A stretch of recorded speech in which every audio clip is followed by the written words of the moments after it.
অনেক অবস্থান্তরের পর অবশেষে গত যৌবনা ক্ষীরোদা যে পুরুষের আশ্রয়প্রাপ্ত হইয়াছিল সেও তাহাকে জীর্ণ বস্ত্রের ন্যায় পরিত্যাগ করিয়া গেল। তখন অন্নমুষ্ঠির জন্য দ্বিতীয় আশ্রয় অন্বেষণের চেষ্টা করিতে তাহার অত্যন্ত ধিক্কার বোধ হইল। যৌবনের শেষে শুভ্র শরৎকালের ন্যায় একটি গভীর প্রশান্ত প্রগাঢ় সুন্দর বয়স আসে, যখন জীবনের ফল ফুলিবার এবং শস্য পাকিবার সময়। তখন আর উদ্দাম যৌবনের বসন্ত চঞ্চলতা শোভা পায় না। ততদিনে সংসারের মাঝখানে আমাদের ঘর বাঁধা এক প্রকার সাঙ্গ হইয়া গিয়াছে। অনেক ভালো মন্দ, অনেক সুখ দুঃখ জীবনের মধ্যে পরিপাক প্রাপ্ত হইয়া অন্তরের মানুষটিকে পরিণত করিয়া তুলিয়াছে। আমাদের আয়ত্তের অতীত কুহকিনী দুরাশার কল্পনা লোক হইতে সমস্ত উদ্ভ্রান্ত বাসনাকে প্রত্যাহরণ করিয়া আপন ক্ষুদ্র ক্ষমতার গৃহপ্রাচীর মধ্যে প্রতিষ্ঠিত করিয়াছি। তখন নূতন প্রণয়ের মুগ্ধ দৃষ্টি আর আকর্ষণ করা যায় না, কিন্তু পুরাতন লোকের কাছে মানুষ আরও প্রিয়তর হইয়া ওঠে। তখন যৌবন লাবণ্য অল্পে অল্পে বিশীর্ণ হইয়া আসিতে থাকে, কিন্তু জরাবিহীন অন্তর্প্রকৃতি বহুকালের সহবাসক্রমে মুখে চক্ষে যেন স্ফুটতর রূপে অঙ্কিত হইয়া যায়। হাসিটি, দৃষ্টিপাতটি, কণ্ঠস্বরটি ভিতরকার মানুষটির দ্বারা ওতপ্রোত হইয়া ওঠে। যাহা কিছু পাই নাই তাহার আশা ছাড়িয়া, যাহারা ত্যাগ করিয়া গিয়াছে তাহাদের জন্য শোক সমাপ্ত করিয়া, যাহারা বঞ্চনা করিয়াছে তাহাদিগকে ক্ষমা করিয়া, যাহারা কাছে আসিয়াছে, ভালোবাসিয়াছে, সংসারের সমস্ত ঝড় ঝঞ্ঝা শোক তাপ বিচ্ছেদের মধ্যে যে কয়টি প্রাণী নিকটে অবশিষ্ট রহিয়াছে তাহাদিগকে বুকের কাছে টানিয়া লইয়া সুনিশ্চিত সুপরীক্ষিত চির পরিচিতগণের প্রীতি পরিবেষ্টনের মধ্যে নিরাপদ নীর রচনা করিয়া তাহারই মধ্যে সমস্ত চেষ্টার অবসান এবং সমস্ত আকাঙ্ক্ষার পরিতৃপ্তি লাভ করা যায়। যৌবনের সেই স্নিগ্ধ সায়ান্নে জীবনের সেই শান্তি পর্বেও যাহাকে নূতন সঞ্চয়, নূতন পরিচয়, নূতন বন্ধনের বৃথা আশ্বাসে নূতন চেষ্টায় ধাবিত হইতে হয়, তখনও যাহার বিশ্রামের জন্য শয্যারচিত হয় নাই, যাহার গৃহ প্রত্যাবর্তনের জন্য সন্ধ্যাদীপ প্রজ্জ্বলিত হয় নাই, সংসারে তাহার মতো শোচনীয় আর কেহ নাই।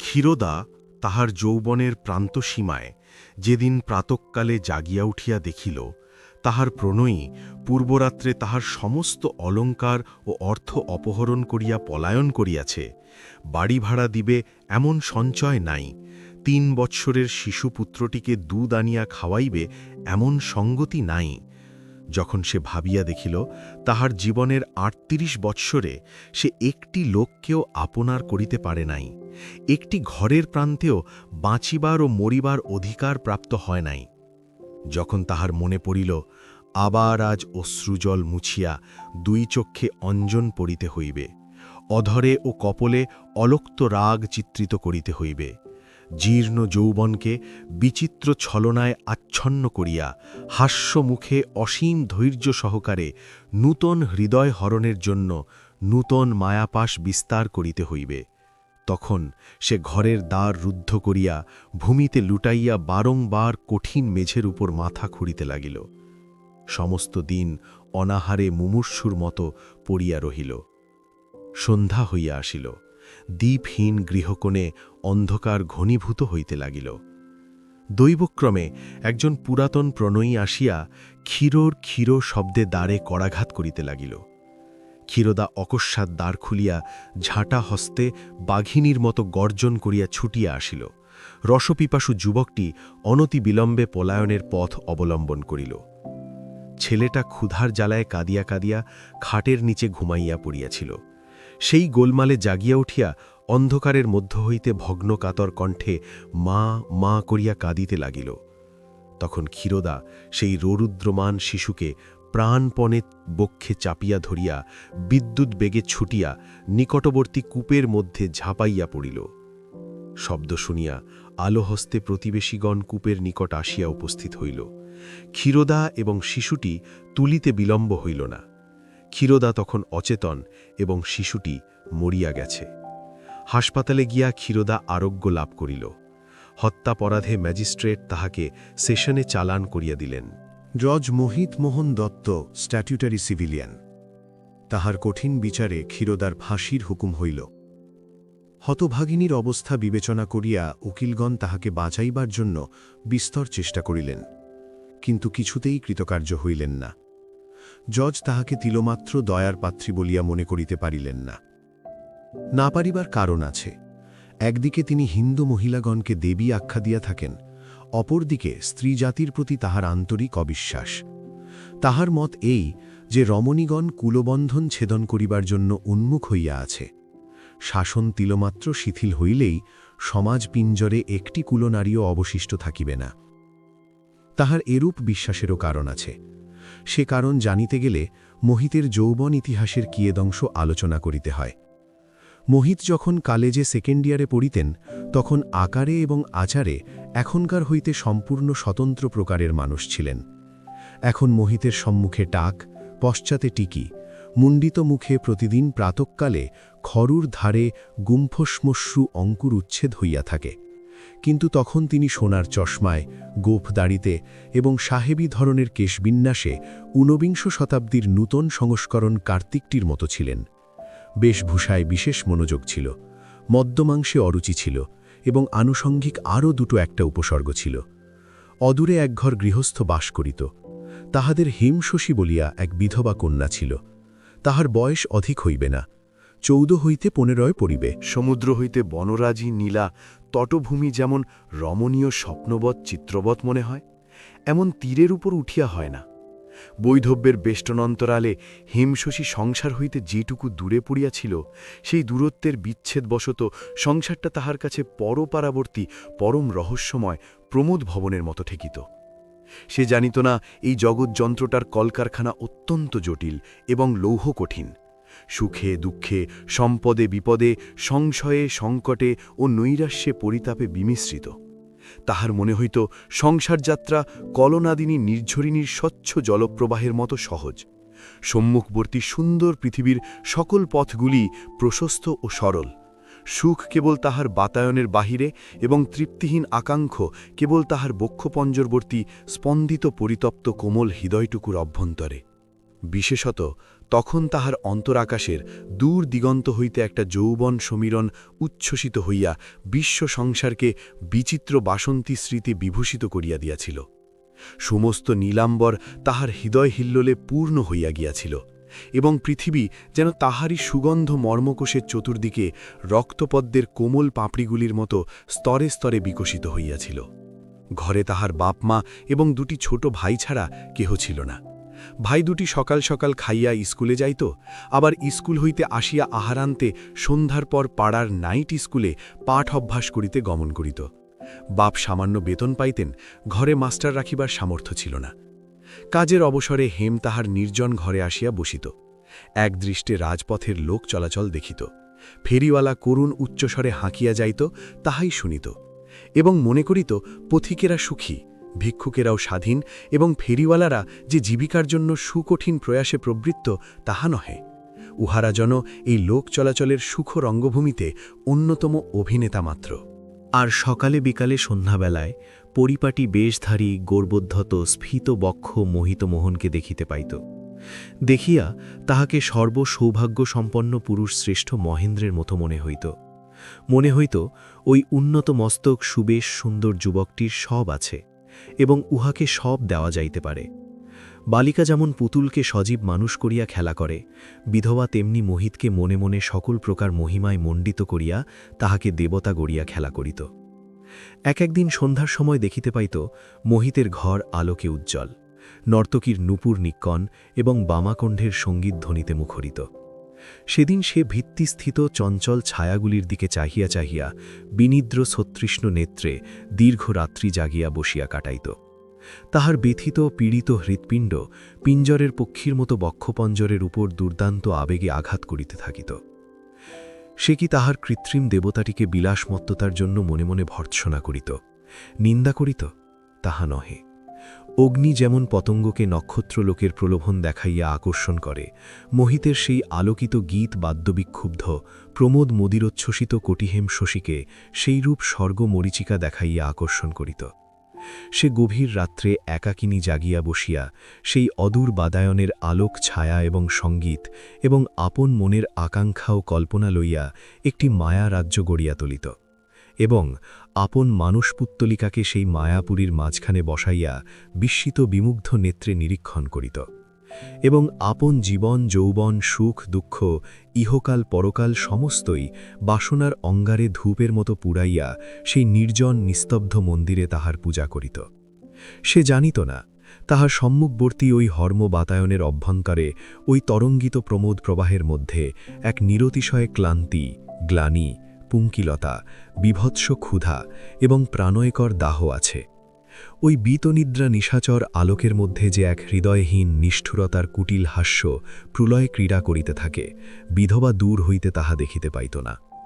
হেম আপন নির্জন বাতায়নে বসিয়া তাহার এই মায়া স্বর্গ এবং কল্পিত দেবতাটিকে লইয়া চিরজীবন স্বপ্নাবেশে কাটাইয়া দিতে পারিত।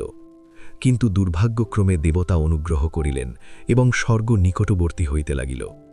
স্বর্গ যখন একেবারে পৃথিবীকে আসিয়া স্পর্শ করিল, তখন স্বর্গও ভাঙিয়া গেল এবং যে ব্যক্তি এতদিন একলা বসিয়া স্বর্গ গড়িয়াছিল, সেও ভাঙিয়া ধূলিসাৎ হইল।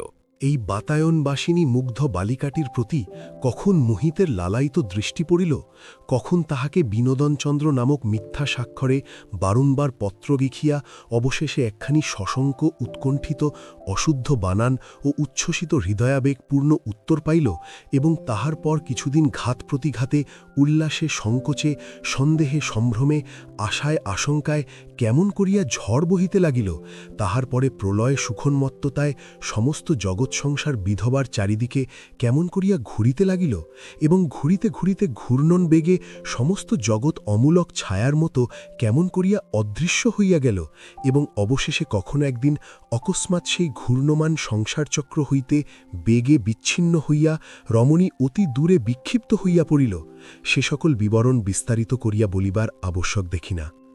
একদিন গভীর রাত্রে পিতা মাতা ভ্রাতা এবং গৃহ ছাড়িয়া হেমশশী বিনোদচন্দ্র ছদ্মনামধারী মহিদের সহিত এক গাড়িতে উঠিয়া বসিল। দেব প্রতিমা যখন তাহার সমস্ত মাটি এবং খড় এবং রাংতার গহনা লইয়া তাহার পার্শ্বে আসিয়া সংলগ্ন হইল, তখন সে লজ্জায় ধিক্কারে মাটিতে মিশিয়া গেল। অবশেষে গাড়ি যখন ছাড়িয়া দিল, তখন সে কাঁদিয়া মোহিতের পায়ে ধরিল, বলিল, ওগো, পায়ে পড়ি, আমাকে আমার বাড়ি রেখে এসো। মোহিত শশব্যস্ত হইয়া তাহার মুখ চাপিয়া ধরিল। গাড়ি দ্রুত বেগে চলিতে লাগিল। জল নিমগ্ন মরণাপন্ন ব্যক্তির যেমন মুহূর্তের মধ্যে জীবনের সমস্ত ঘটনাবলী স্পষ্ট মনে পড়ে, তেমনি সেই দ্বাররুদ্ধ গাড়ির গাঢ় অন্ধকারের মধ্যে হেমশশীর মনে পড়িতে লাগিল প্রতিদিন আহারের সময় তাহার বাপ তাহাকে সম্মুখে না লইয়া খাইতে বসিতেন না। মনে পড়িল তাহার সর্বকনিষ্ঠ ভাইটি স্কুল হইতে আসিয়া তাহার দিদির হাতে খাইতে ভালোবাসিত। মনে পড়িল সকালে সে তাহার মায়ের সহিত পান সাজিতে বসিত এবং বিকালে মা তাহার চুল বাঁধিয়া দিতেন। ঘরের প্রত্যেক ক্ষুদ্র কোণ এবং দিনের প্রত্যেক ক্ষুদ্র কাজটি তাহার মনের সম্মুখে জাজল্যমান হইয়া উঠিতে লাগিল। তখন তাহার নিভৃত জীবন এবং ক্ষুদ্র সংসারটিকেই স্বর্গ বলিয়া মনে হইল। সেই পান সাজা, চুল বাঁধা, পিতার আহারস্থলে পাখা করা, ছুটির দিনের মধ্যাহ্ন নিদ্রার সময় তাহার পাকা চুল তুলিয়া দেওয়া, ভাইদের দৌরাত্ম্য সহ্য করা, এ সমস্তই তাহার কাছে পরম শান্তিপূর্ণ দুর্লভ সুখের মতো বোধ হইতে লাগিল। বুঝিতে পারিল না এসব থাকিতে সংসারে আর কোন সুখের আবশ্যক আছে। মনে হইতে লাগিল পৃথিবীতে ঘরে ঘরে সমস্ত কুলকন্যারা এখন গভীর সুষুপ্তিতে নিমগ্ন। সেই আপনার ঘরে আপনার শয্যাটির মধ্যে নিস্তব্ধ রাত্রের নিশ্চিন্ত নিদ্রা যে কত সুখের, তাহা ইতিপূর্বে কেন সে বুঝিতে পারিল নাই। ঘরের মেয়েরা কাল সকালবেলায় ঘরের মধ্যে জাগিয়া উঠিবে, নিঃসংকোচ নিত্যকর্মের মধ্যে প্রবৃত্ত হইবে, আর গৃহচ্যুতা হেমশশীর এই নিদ্রাহীন রাত্রি কোনখানে গিয়ে প্রভাত হইবে এবং সে নিরানন্দ প্রভাতে তাহাদের সেই গলির ধারের ছোটখাটো ঘরকন্নাটির উপর যখন সকালবেলাকার চিরপরিচিত শান্তিময় হাস্যপূর্ণ রৌদ্রটি আসিয়া পতিত হইবে, তখন সেখানে সহসা কি লজ্জা প্রকাশিত হইয়া পড়িবে, কি লাঞ্ছনা, কি হাহাকার জাগ্রত হইয়া উঠিবে। হেম হৃদয় বিদীর্ণ করিয়া কাঁদিয়া মরিতে লাগিল।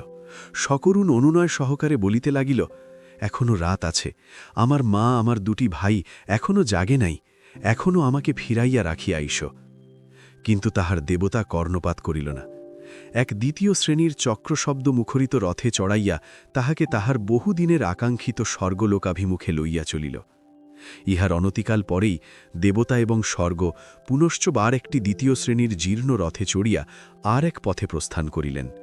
রমণী আকণ্ঠ পঙ্কের মধ্যে নিমজ্জিতা হইয়া রহিল।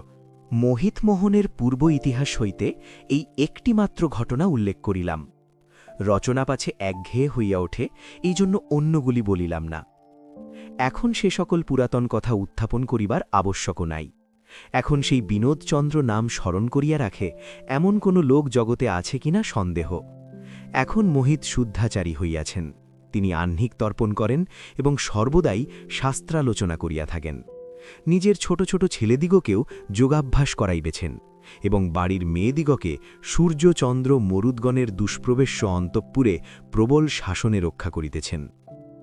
কিন্তু এককালে তিনি একাধিক রমণীর প্রতি অপরাধ করিয়াছেন বলিয়া আজ রমণীর সর্বপ্রকার সামাজিক অপরাধের কঠিনতম দণ্ডবিধান করিয়া থাকেন। ক্ষীরোদার ফাঁসির হুকুম দেওয়ার দু-একদিন পরে ভোজনবিলাসী মোহিত জেলখানার বাগান হইতেই মনোমত তরিতরকারি সংগ্রহ করিতে গিয়াছেন। ক্ষীরোদা তাহার পতিত জীবনের সমস্ত অপরাধ স্মরণ করিয়া অনুতপ্ত হইয়াছে কিনা জানিবার জন্য তাহার কৌতূহল হইল। বন্দিনীশালায় প্রবেশ করিলেন। দূর হইতে খুব একটা কলহের ধ্বনি শুনিতে পাইতেছিলেন। ঘরে ঢুকিয়া দেখিলেন ক্ষীরোদা প্রহরীর সহিত ভারী ঝগড়া বাঁধাইয়াছে। মোহিত মনে মনে হাসিলেন, ভাবিলেন স্ত্রীলোকের স্বভাবই এমনি বটে। মৃত্যু সন্নিকট তবু ঝগড়া করিতে ছাড়িবে না। ইহারা বোধ করি যমালয়ে গিয়ে যমদূতের সহিত কোন্দল করে। মোহিত ভাবিলেন যথোচিত ভর্ৎসনা ও উপদেশ দ্বারা এখনও ইহার অন্তরে অনুতাপের উদ্রেক করা উচিত। সেই সাধু উদ্দেশ্যে তিনি ক্ষীরোদার নিকটবর্তী হইবামাত্র ক্ষীরোদা সকরুণ স্বরে করজোড়ে কহিল, ওগো জজবাবু, দোহাই তোমার, উহাকে বলো আমার আংটি ফিরাইয়া দেয়। প্রশ্ন করিয়া জানিলেন ক্ষীরোদার মাথার চুলের মধ্যে একটি আংটি লুকানো ছিল। দৈবাত প্রহরীর চোখে পড়াতে সে সেটি কাড়িয়া লইয়াছে। মোহিত আবার মনে মনে হাসিলেন। আজ বাদে কাল ফাঁসি কাষ্ঠে আরোহণ করিবে, তবু আংটির মায়া ছাড়িতে পারে না। গহনাই মেয়েদের সর্বস্ব। প্রহরীকে কহিলেন, কই আংটি দেখি। প্রহরী তাহার হাতে আংটি দিল। তিনি হঠাৎ যেন জ্বলন্ত অঙ্গার হাতে লইলেন, এমনি চমকিয়া উঠিলেন। আংটির একদিকে হাতির দাঁতের ওপর তেলের রঙে আঁকা একটি গুম্ফ শ্মশ্রু শোভিত যুবকের অতি ক্ষুদ্র ছবি বসানো আছে এবং অপরদিকে সোনার গায়ে খোদা রহিয়া আছে বিনোদচন্দ্র। তখন মোহিত আংটি হইতে মুখ তুলিয়া একবার ক্ষীরোদার মুখের দিকে ভালো করিয়া চাহিলেন। ২৪ বৎসর পূর্বেকার আরেকটি অশ্রু সজল প্রীতি সুকোমল সলজ্জ শঙ্কিত মুখ মনে পড়িল। সে মুখের সহিত ইহার সাদৃশ্য আছে। মোহিত আর একবার সোনার আংটির দিকে চাহিলেন এবং তাহার পরে যখন ধীরে ধীরে মুখ তুলিলেন তখন তাহার সম্মুখে কলঙ্কিনী পতিতা রমণী একটি ক্ষুদ্র স্বর্ণাঙ্গুরীয়কের উজ্জ্বল প্রভায় স্বর্ণময়ী দেবী প্রতিমার মতো উদ্ভাসিত হইয়া উঠিল।